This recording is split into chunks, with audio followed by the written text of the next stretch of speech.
Zdravo svima, dobrodošli na kanal Kuhaj i peci. Danas pripremamo jednu vrlo zanimljivu pitu sa tikvicama. Vidjet ćete kako ide sve vrlo jednostavno. Imamo jedan mali uvod koji ćemo napraviti prije nego što krenemo slagati pitu. U svakom slučaju, vrlo jednostavno. Nemate se šta potrebe sekirati i da nema jufke, nećete ništa mijesti i razvlačiti. Dakle, tikvice smo oprali, 2-3 komada koliko vam treba. Odrežite ove vrhove.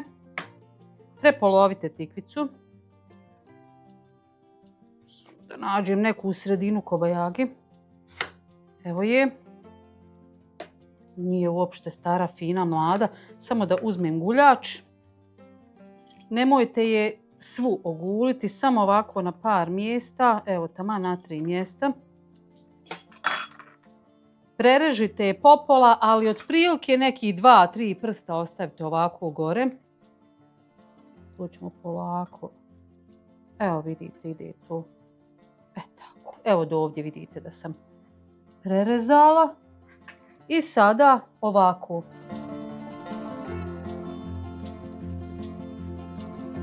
Otprilike nekih pola centimetra.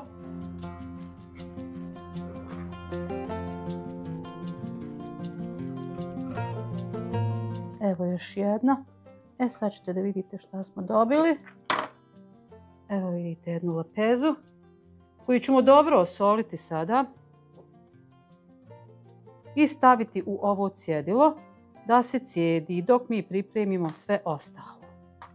Tako. Evo ovako ćemo, pošto je ovo dole čvršće, ovo se raširi. Idemo dalje.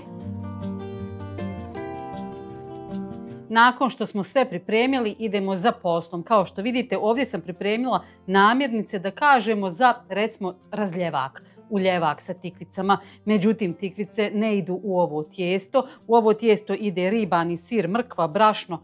Brašno je malo tamnije, ako vidite. Vi upotrijebite koje god brašno želite, nije nikakav problem. Osim kukuruznog, za njega ćete trebati malo drugačiji omjer, ali o tom potom. U svakom slučaju, ili 4 kašike pšeničnog brašna ili 4 kašike speltinog brašna, kao što je slučaj kod mene, tip 1050. Ovdje imam peršun, praška za pecivo, pola, biber, šta je ovo? Ovo je so, jao, mozak stao, jaja, mlijeko. Idemo za poslom dok nisam totalno zatrokirala. Dakle, prvo ćemo ulupati jaja. Jaja posolite, pobiberite. Naravno, začini svi idu po ukusu. Neko voli više slano, manje slano, zabibereno, ne zabibereno, nije bitno. Znači, biber možete izbaciti. Sada ovo sve dobro ulupajte.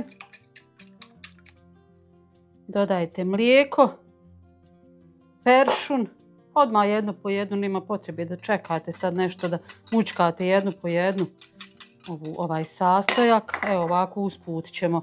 Odmah dodajem, dakle, ribani žuti sir, odnosno gaudu, neko ona se najbolje topi, i ribana mrkvica. Naravno da možete dodati jednu glavicu luka crnog, bijelog, ali ja ne želim. Znači, nemojte mi reći mora, ne mora. To je sve stvar ukusa, vi dodajte slobodno. Biće onakvog ukusa kako ste već navikli da ima ukus jela sa lukom, na primjer. Nije to ništa strašno, ali eto, ja jednostavno u ovo jelo ne stavljam, ne želim, i to je to. Kratko i jasno da vidimo šta smo zaboravili. Ovdje imam pola praška za pecivo, taman. To ćemo promiješati i ostaje nam samo da dodamo brašno. Kako rekoh, brašno po želji. Evo ga. I sve dobro izmiješajte.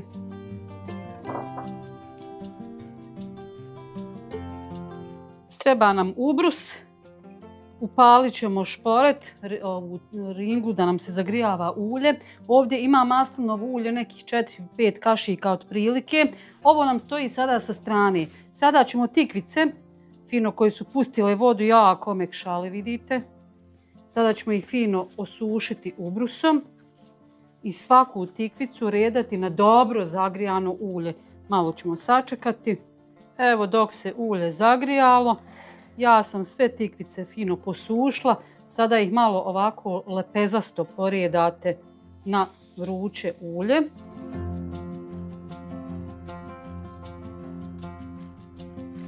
Otprilike poslije minutu okrenite na drugu stranu da se i sa ove strane malo preprži.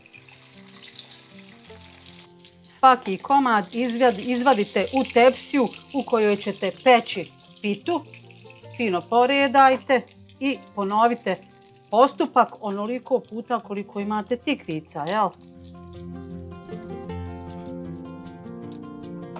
Nakon što smo ispršili sve tikvice, upalila sam rernu da se zagrijava na maksimalno. Odavde ću uzeti samo 2 kašike ulja i politi u slučaju da je tepsija ostala negdje nije masna, da nam ne bi zagorilo.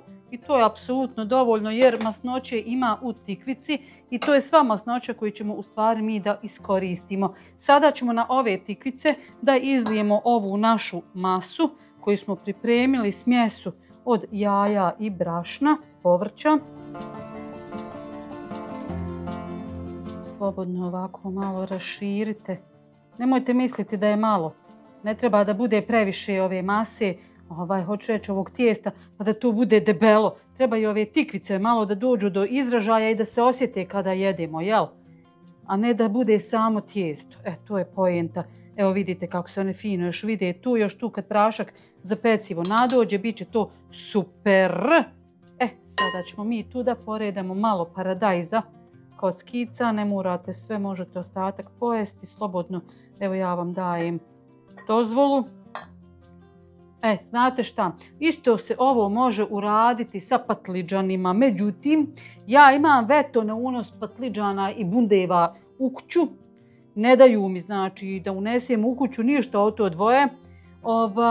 Pa sam kupila tikvice, rekao, to nije bundeva, to su tikvice, 2 različita povrća. Pa eto, niko se ne žali još uvijek. A kad budu dobili ovu pitu, zaboravili su na nju, vidjet ćete vi kako će to da se obraduje svi redom. I vaši i moji. I evo je, pita je spremna za pečenje, rerna je dobro zagrijana.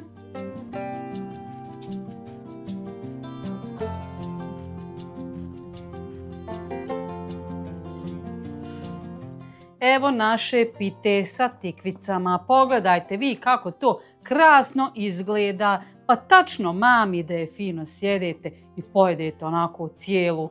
Aj, boga mi je i zdrava. To malo sira, ništa to ne znači i sir je zdrav, jel, sam malo je količine i sve je to prihvatljivo. A šta ja to ovdje još dodatno imam, vidite da sam naredala šerpi u međuvremenu. Ovdje sam pristavila pekmez od šipaka, šipuraka ili kako već kažete. Mi to kažemo pekmez od šipka, džem od šipka, kako ko. Biće tu jedna fina supa. U svakom slučaju kod mene ručak gotov, a bit će i desert. Ja se nadam za jedno 2-3 sata otprilike za palačinke.